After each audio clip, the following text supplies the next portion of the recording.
қайда? Шекара аспаса Өзбекстан арқылы Кипрге ұшып кеткен кім? Алихан Смайылов бастаған үкімет бар соққыны өзіне алды ма? Жанармай мен дизель неге қымбаттады? Баршаға сәлем. Аталған мәселелерді қарастырып көрейік. Басталмас бұрын арнаға жазылып қолдау білдірулеріңізді сұраймын. Кеттік. Өткен сенбіде Алматы облысы полиция департаментінің бұрынғы басшысы Серік Күдебаевтың шетелге қашып кеткені туралы ақпарат тараған еді. Бүгінде оған халықаралық іздеу жарияланғаны белгілі болды. Прокурор соттан қаңтар оқиғасы кезіндегі әрекетсіздігі үшін айыпталып жатқан генерал Күдебаевтың ісін қарауды уақытша тоқтатты. Ол 23 наурызда Қырғызстанға өтіп, одан әрі Түркияға кетіп қалды деген ақпаратты алдында Ұлттық қауіпсіздік комитеті шекара қызметі растаған. Енді бір дерек көздерде Қырғызстаннан Өзбекстанға өтіп, артынан Кипрге ұшып кетті деген ақпарат тарады. Алайда келесі күні оның шекара аспағаны белгілі болды. Бұған дейін прокурор Серік Күдебаевты 9 жылға бас бостандығынан айыруды сұраған. Кейін генерал ауруханаға түскен. Адвокат анықтамасын сотқа ұсынғандықтан сот 4 рет кейінге шегерілген. Қызмет кезінде әділетсіз сотталғандар артынан өтініш әкелсе 9 жылға емес, одан да ұзақ мерзімге отыратынын сезген Күдебаевтың жағдайында ең оптималды нұсқа елден қашу болғаны анық.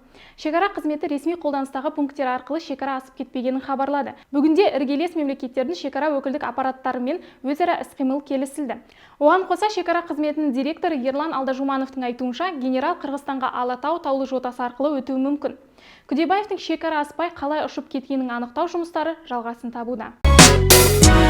Смайылов бастаған үкімет бар соққыны өзіне алғаны ма? Айтпақшы, жаңа үкіметте тек бірнеше министр өзгерді. Яғни министрлер кабинеті бар болғаны 8,6%-ға жанарды. Атап айтқанда, Самұрық қазынаның бұрынғы басшысы Алмасада Майданұлы Сәтқалиев энергетика министрі болды. Президент әкімшілігінің басшысы болып, сыбайлас жемқорлыққа қарсы іс-қимыл агенттігінің төрағасы Олжас Бектенов тағайындалды. Ал Мұрат Нұртілеу енді сыртқы істер министрі. Оның өзінде сыртқы істер министрі премьерге бағынбайтынын ескерсек, үкімет өзгеріссіз қалды. Бұл үкіметте орын алған кадрлық өзгерістер. Ал енді жанармай мен дизельдің бағасына тоқталайық.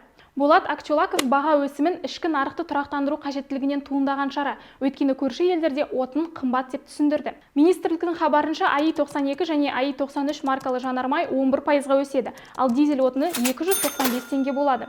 Бұл баға өсімінің азық-түлік бағасына әсеріне қатысты сауда және интеграция министрі Серік Жұманғарин жауап берді. Министрдің айтуынша, жанармай бағасы қымбаттаған жағдайда, мысал ретінде қант 5%-ға, күнбағыс майы 2,4%-ға өседі деген болжам бар. Демек, бұл тауарлар шамамен 15-17 теңгеге қымбаттауы мүмкін.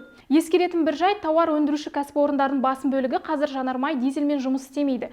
Олар газға көшкен, ал газдың бағасы әзірге өспейді. Айтылған тақырыптар бойынша айтар ойыңыз болса, видео астына комментарий қалдыра отырыңыз. Сіздермен болған әдетінше мен Шолпан Сағадат. Келесі кездескенше.